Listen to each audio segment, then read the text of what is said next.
அந்த குற்ற உணர்வு நம்மளுக்கு குத்திக்கிட்டே இருக்குங்க. நிஜமா குத்தும். குத்தலைன்னு சொல்லவே முடியாது. சும்மா மறைச்சு ஃபேக்கா. அதனாலதான் ஆண்டவர் பார்த்து சொன்ன நிறைய இடத்துல நம்ம வெள்ளை மேல போட்டுருங்க. வெள்ளை நல்லா மேல போட்டிருக்கோம். ஆனா பாத்தீங்கன்னா உள்ளுக்குள்ள அவ்வளோ இருக்கு.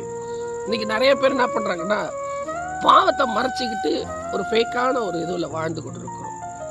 அப்ப இரக்கம் எப்படிங்க வரும்? தேவன் இடத்துல வராது, மற்றவங்க இடத்துல இரக்கம் பெற முடியாது.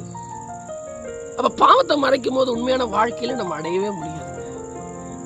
சரிங்களா? இங்க பாருங்க, அந்த ஏசப்பா என்ன பண்ணாரா, அந்த மகளை பார்த்து இனி போய் நீ என்ன பண்ணாத, பாவம் செய்யாதுன்னு சொல்லி அனுப்பிவிட்டார். இன்னைக்கு நிறைய யூடியூப்ல பாத்தீங்கன்னா அப்படி இருங்க இப்படி இருங்க, இன்னைக்கு ஏகப்பட்டது இந்த பாவத்துக்கு உண்டான வழிய ஏகப்பட்டது இன்னைக்கு பேசிட்டு இருக்காங்க.